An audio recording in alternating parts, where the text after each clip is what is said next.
حضرات سے گزارش ہے ابتداءً ایک بار سورہ حمد اور 3 بار سورہ اخلاص کی تلاوت فرما کر مرحوم سہیل حیدر ابن اقتدار حسین مرحوم کو ایصال ثواب فرما دیں۔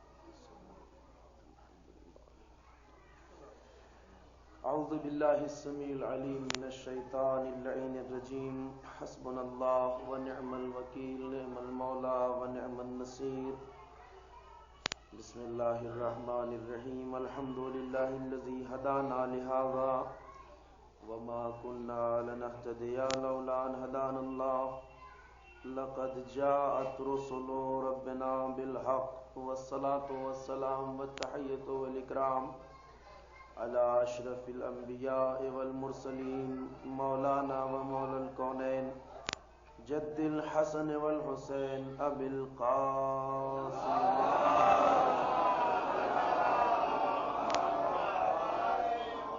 وعلى آلہ الطیبین الطاہرین المعصومین المظلومین ولعنۃ اللہ الدائمۃ الباقیۃ الابدیۃ علی اعدائہم ومنکری فضائلہم اجمعین من الآن الى قیام یوم الدین اما بعد فقد قال اللہ سبحانہ تبارک و تعالی وهو اصدق القائلین بسم اللہ الرحمن الرحیم ومن عمل صالحا من ذکر وانثى فلنحیینہ حیاتا طیبا صلوات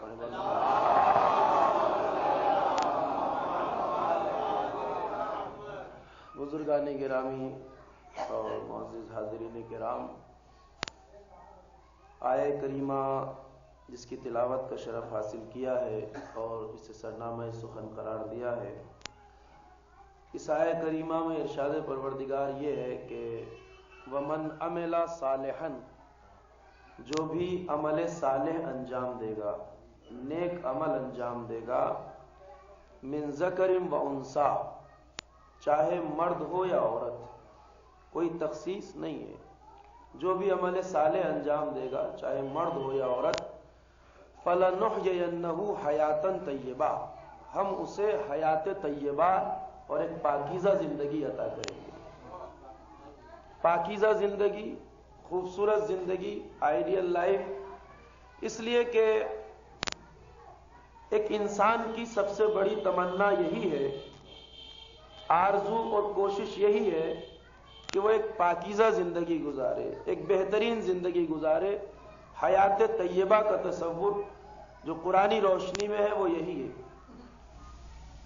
زندگی میں ہم جتنی بھی بھاگ دوڑ کرتے ہیں، تگ و دو کرتے ہیں، محنت کرتے ہیں، گھر بار چھوڑ کے دوسرے شہروں کا سفر کرتے ہیں، دوسرے ملکوں کا سفر کرتے ہیں، اس میں ہماری اس ساری بھاگ دوڑ کی وجہ کیا ہوتی ہے؟ اپنے لیے بہتر اسباب زندگی فراہم کرنا اور ایک آرام دہ زندگی کے لیے حالات اور اسباب فراہم کرنا۔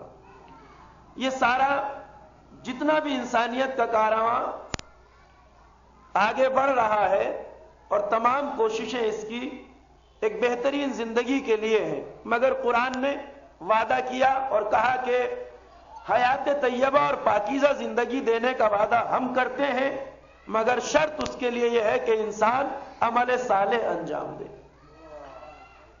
دیکھیے، ایمان اور دین یہ ایک ایسی چیز ہے جو لازمہ ہے عمل کے لیے۔ جہاں پر ایمان پایا جائے گا، جہاں پر ایمان واقعی پایا جائے گا، وہاں انسان باعمل ضرور نظر آئے گا۔ میری گفتگو انشاءاللہ ان باتوں سے گزرتے ہوئے ایک منزل تک آنا چاہتی ہے، انشاءاللہ چند لمحے کی تمہید۔ تو جہاں بھی ایمان پایا جائے گا، ایمان کا لازمی تقاضا ہے عمل۔ جس طرح سورج کے وجود کا لازمہ روشنی ہے، اسی طرح ایمان کے وجود کا لازمہ عمل صالح ہے، پاکیزہ عمل۔ مولا متقیان سے دریافت کیا گیا، مولا ایمان کی تعریف بیان کیجیے، ایمان کی تعریف کیا ہے؟ تو آپ نے ارشاد فرمایا ایمان تصدیق بالقلب یعنی دل سے یقین کا نام ہے، زبان سے اقرار کا نام ہے، اعضاء و جوارح سے عمل کا نام ہے۔ یعنی ایمان کی تعریف مکمل ہوتی ہے ان تین اجزاء کے ملنے سے۔ ایمان کی تعریف مکمل ہوتی ہے جب یہ تینوں چیزیں پائی جائیں، ایمان قلبی دل سے عقیدہ، زبان سے اقرار اور اعتراف اور اعضاء و جوارح سے عمل۔ دیکھیے اب یہاں سے اس بات کو آپ ذرا سا توجہ سے ملاحظہ فرمائیے۔ ایمان قلبی ایک منزل ہے، دل سے یقین رکھنا جس کو اعتقاد یا عقیدہ قلبی کہتے ہیں۔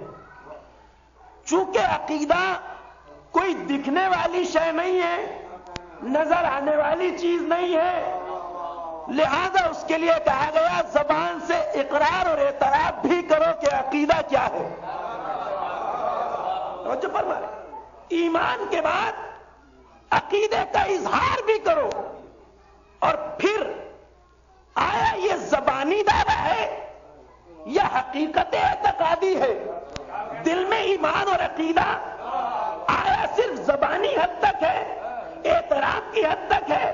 اس کے وجود پر، اس کے ہونے پر اگر تصدیق کی مہر ثبت کرنی ہے تو اعضاء و جوارح سے عمل کر کے بتاؤ کہ ہمارا عقیدہ کیا ہے۔ ایک صلوات پڑھیے بر محمد علیہ۔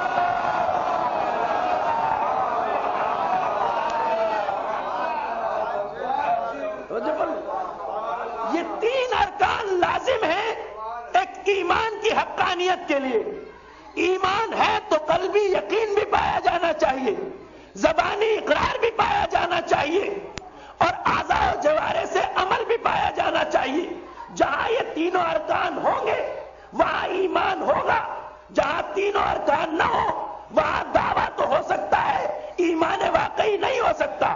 لہذا ہم بتاتے ہیں کہ توحید پہ جس کا عقیدہ ہے اس کا اقرار بھی ہم کرتے ہیں، جس کا توحید پہ عقیدہ ہے۔ ہمارا عقیدہ نبوت پر بھی ہے، ہمارا عقیدہ ولایت پہ بھی ہے، ہمارا عقیدہ عشق آل محمد پر بھی ہے۔ بس یہی منزل عمل، زبانی اقرار، قلبی یقین، تینوں مرحلوں کو مکمل کرتے ہیں۔ ہمارا توحید پہ بھی یقین ہے، نبوت پیغمبر پہ بھی یقین ہے، امامت مولا پہ بھی یقین ہے۔ لہذا ہمارے کلمے کے تین جز ہم کہتے ہیں لا الہ الا اللہ، محمد رسول اللہ، علی ولی اللہ۔ توجہ، اور یہ ہو گئی دوسری منزل جس کو اقرار کی منزل کہتے ہیں، اقرار اور اعتراف کی منزل۔ اب آئیے عمل کی منزل میں۔ توحید پہ یقین ہے ہمیں، ولایت آل محمد پر اعتقاد ہے ہمیں، لہذا ہم مصلی پہ جا کے بتاتے ہیں کہ ہمارا توحید پہ بھی یقین ہے، فرش اعضاء پہ آ کے بتاتے ہیں کہ ہم عشق آل محمد سے بھی وابستہ ہیں۔ ایک صلوات پڑھیں بر محمد۔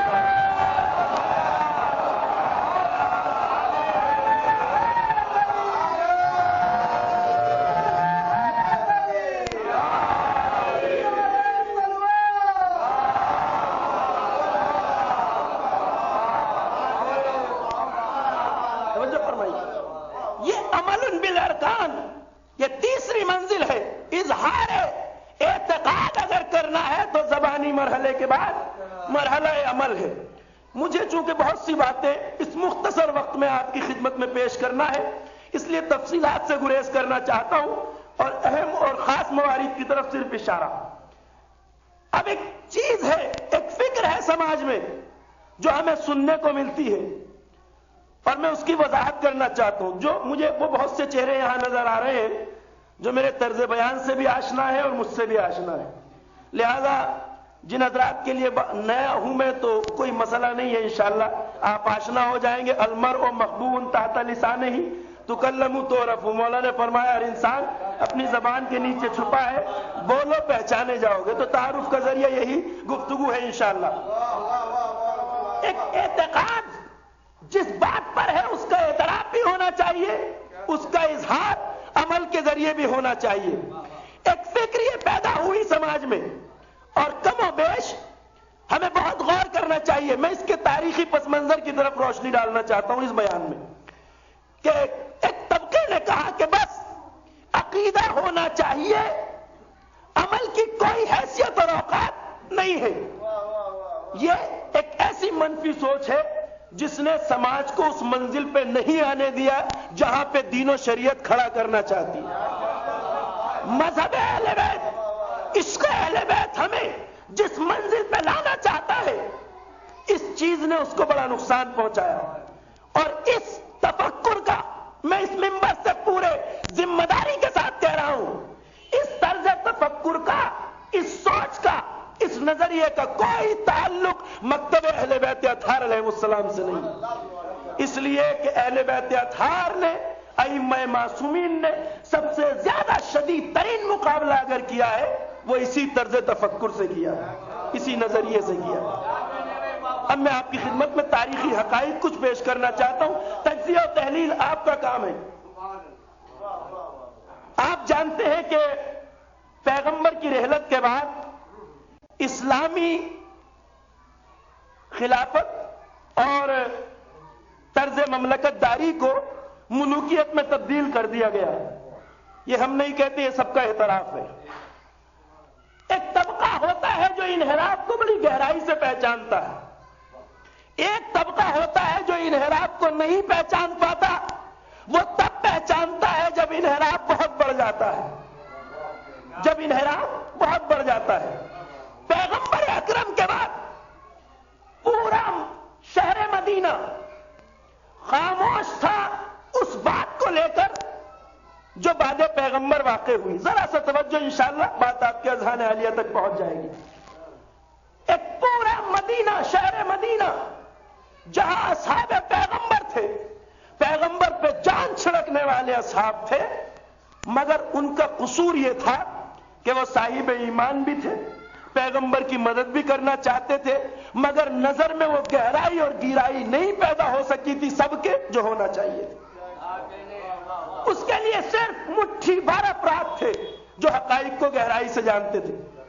اور اب اسی کا نتیجہ یہ ہوا کہ حق مولائے متقیان کا چھن گیا, اور پورے اس شہر مدینہ میں جنہوں نے ذوالعشیرہ سے لے کر غدیر تک مسلسل مولا کے حق ولایت کا اعلان سنا تھا, وہ سب گھروں میں خاموش بیٹھ گئے.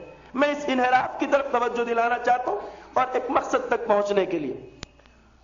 کہتے ہیں کہ جب دو لکیریں کھینچی جائیں, یہ اصول ہے, قاعدہ ہے عقلی اور منطقی. جو انجینئرنگ کے شعبوں میں فعال ہیں وہ افراد سمجھ سکتے ہیں اس بات کو. دو لکیریں اگر آپ کھینچیں اور ان لکیروں میں ذرہ برابر بھی انحراف نہ ہو, کجی نہ ہو, چاہے اسے نظر نہ دیکھ سکے مگر آلات پہچانتے ہیں, پیمائش کے جو ذرائع ہیں وہ پہچانتے ہیں, اگر ذرہ برابر کوئی انحراف نہ ہو, ایک سوئی کی نوک کی برابر بھی, تو یہ لکیریں جہاں تک بھی آپ کھینچتے چلے جائیے یہ برابر چلیں گی, ان میں کوئی انحراف اور دوری پیدا نہیں ہوگی.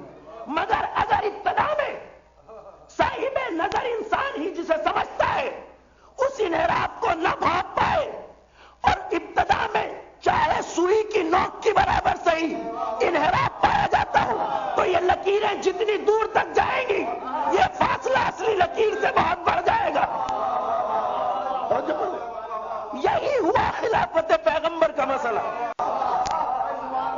آپ اس کو خوب سمجھ, یہ لکیروں کا انحراف اس منزل پہ آ گیا کہ جن چیزوں سے روکنے کے لیے پیغمبر آئے تھے اسی مسند خلافت میں بیٹھ کر ان تمام انحرافات کو اسلامی سماج کا حصہ بنایا جانے لگا. اور یہ انحراف ایک دو دن میں نہیں آ گیا, یزید خود اس مملکت پہ نہیں آ گیا, یہ اسی خط انحراف کا نتیجہ تھا. میں یہاں رکنا نہیں چاہتا, بات کو آگے بڑھانا چاہتا ہوں.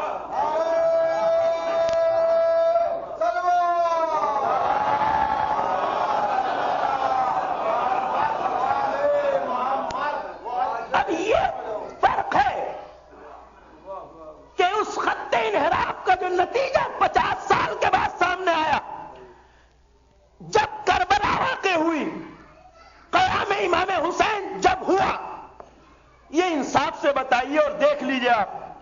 اس زمانے میں نہ تو روزے داروں کا کال پڑ گیا تھا، نہ ہی نمازی ختم ہو گئے تھے، نہ ہی قاریان قرآن، نہ ہی حافظان قرآن،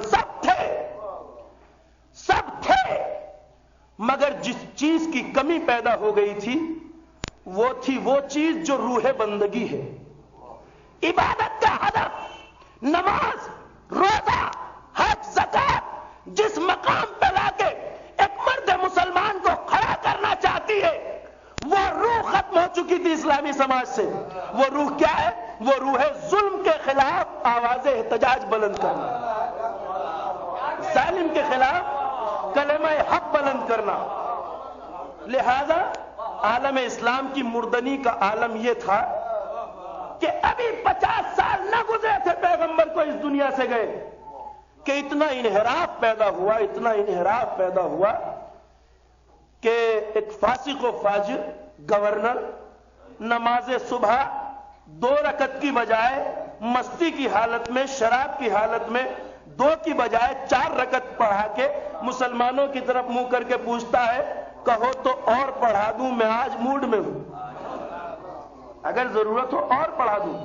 کوئی اعتراض کرنے والا نہیں، کوئی آواز احتجاج بلند کرنے والا نہیں، کوئی صدائے احتجاج بلند کرنے والا نہیں۔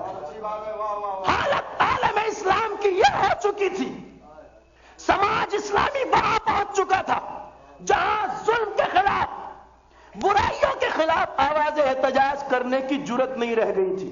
آپ نے وہ مشہور بات سنی ہوگی ضرور کہ ایک بار تنہا اسی 50 سال کے پیریڈ کے اندر، تب کہ اس وقت 50 سال بھی نہیں ہوئے تھے، یہ بھی واقعہ پیش آیا کہ ایک لشکر آمادہ ہے صفین کو جانے کے لیے، علی سے مقابلے کے لیے لشکر تیار، علی سے مقابلے کے لیے جانے کے لیے پورا لشکر تیار۔ کہتے ہیں یہ ایسا لشکر تھا جس میں نمازی بھی تھے، حاجی بھی تھے، قرآن خوان بھی تھے، اور نمازی بھی ایسے ویسے نہیں، اتنے بڑے نمازی تھے کہ جس دن لشکر کو کوچ کا حکم دیا گیا اس دن اتفاق سے بدھ کا دن تھا، کہا جاؤ جنگ صفین کے لیے۔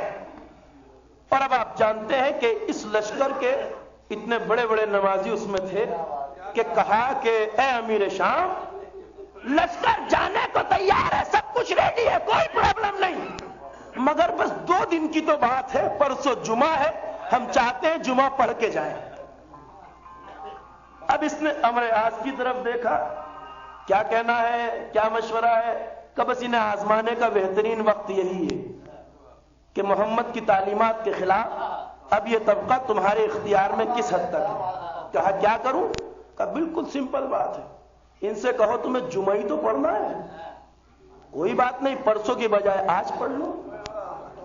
اور تاریخ گواہ ہے کہ سب سے پہلے تاریخ اسلامی میں جمعے کی نماز بدھ کو پڑھائی گئی۔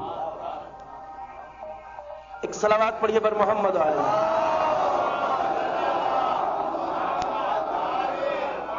سوال یہ ہے، ایسے سماج میں جہاں پیغمبر کی تعلیمات کو پیش کیا گیا اور ابھی اس کو 50 سال کا عرصہ مکمل نہیں ہوا، اسی دور میں عالم اسلام اتنا مردہ ہو چکا تھا کہ نماز صبح 2 کی بجائے 4 بھی پڑھ لی تب بھی چپ رہے، نماز جمعہ بدھ کے دن بھی پڑھ لی تب بھی چپ رہے۔ اب یہ پوچھتے ہیں لوگ کربلا نے کیا دیا، کربلا نے کیا دیا؟ بس جواب یہی ہے کہ ادھر 50 سال کے بعد عالم اسلام کی یہ حالت تھی، آج 1400 سال کے بعد بھی مسلمانوں کا کوئی بھی طبقہ ہو، نہ کوئی شرابی مسجد میں آ سکتا ہے، نہ کچھ۔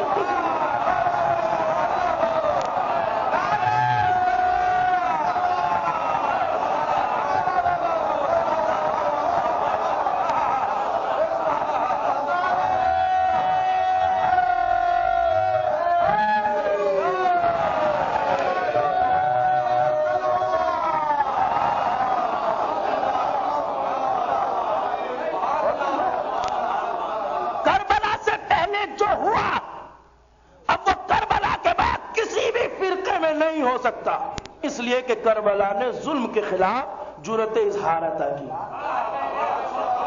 ظلم کے خلاف، اس لیے کہ کربلا جرأت و شجاعت کی تاریخ ہے، کربلا مردانگی کی تاریخ ہے، کربلا زندگی کے مقصد کو زندہ کرنے کی تاریخ ہے.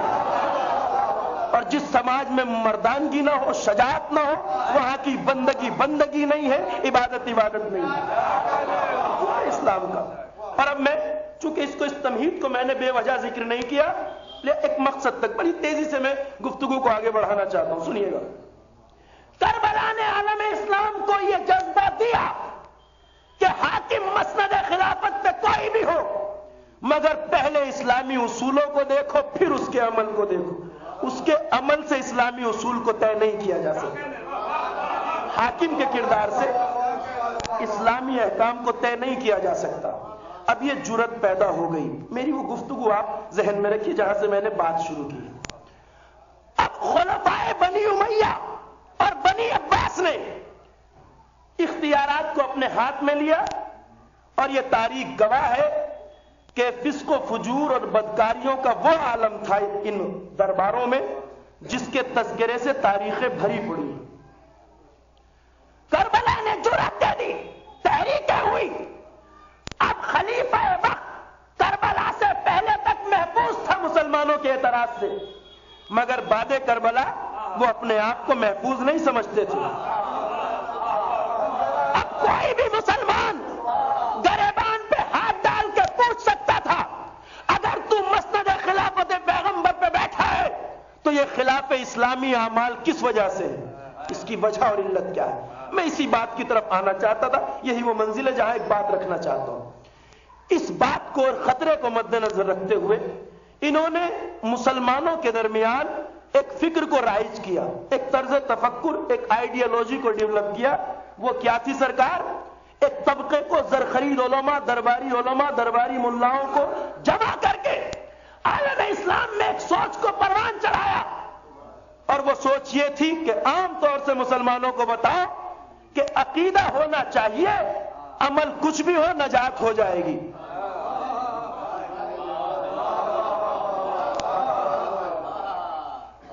عمل کچھ بھی ہو.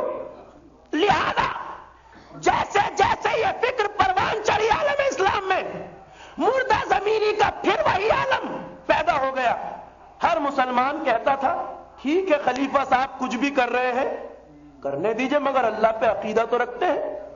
بھئی عقیدہ ہونا چاہیے، بیچاروں کی نجات ہو جائے گی. لہذا پھر وہی خاموشی کا دور آیا. ایک فرقہ ایجاد کیا گیا عالم اسلام میں جسے مرجئہ کے نام سے تاریخ نے ذکر کیا ہے. یہ کیا اس کو فائدہ ہوا؟ خلفائے بنی امیہ کو اس کا فائدہ کیا ہوا؟ یہ کہ اب ہر آدمی جو بدعملیوں کو دیکھتا تھا، خراب کاریوں کو دیکھتا تھا، وہ اپنے آپ میں یہ کہہ کے چپ ہو جاتا تھا عقیدہ تو خلیفہ صاحب کا کیا ہے، اس سے تو کوئی مطلب ہی نہیں، چونکہ وہ دکھنے والی چیز نہیں ہے، نہ عمل سے تصدیق کی ضرورت ہے. بس ہر ایک نے یہ کہہ کے مہر سکوت زبان پہ اپنے لگا لی کہ عقیدہ تو ہے سرکار کا، اب عمل کچھ بھی ہو اللہ معاف کرنے والا ہے. یہاں سے یہ سوچ پیدا ہوئی. اس کا مقابلہ ائمہ اطہار نے پوری شدت سے کیا. ائمہ کے چاہنے والوں نے، مکتب امامت کے شاگردوں نے اس طرز تفکر کا ڈٹ کے مقابلہ کیا اور بتایا کہ نہیں، جہاں ایمان ہو وہاں تصدیق ایمان کے لیے عمل کا ہونا ضروری ہے. اب میں آپ کو تاریخ کا ایک بات عرض کرتا ہوں. ایک مورخ ہے جس کا نام ہے ابو الفرج اصفہانی، کسی حد تک معتبر بھی ہے. ایک اس نے مقاتل کی کتاب بھی لکھی ہے مصائب آل محمد پر مشتمل، جسے مقتل ابو الفرج اصفہانی کے نام سے تاریخ میں یاد رکھا گیا. اچھا خاصا صاحب علم و اطلاع شخصیت ہے، دربار عمومی سے وابستہ ہے. اب میں آپ کو سناتا ہوں ایک اہم بات جہاں سے اس نے، میں ایک بات آپ کے سامنے، کس طرح ائمہ اہل بیت نے اپنے شاگردوں کو تربیت دی اور بتایا کہ اس غلط طرز تفکر سے کیسے مقابلہ کیا جائے. روایت ہے کہ اس ابو الفرج اصفہانی نے سرکار ایک کتاب لکھی ہے جس کا نام ہے الاغانی. الاغانی مادہ غنا سے نکلا ہے یہ لفظ. کتاب کا نام ہے الاغانی، 18 جلدوں پہ مشتمل ہے، 18 والیومز. کتنی لمبی چوڑی کتاب ہوگی آپ اندازہ لگا سکتے. موضوع کیا ہے بتاؤں اس کا؟ اس کتاب کا موضوع ہے، اس کتاب میں ان لوگوں کا تذکرہ ہے، ان کا زندگی نامہ اور بایوگرافی ہے جو اموی دربار میں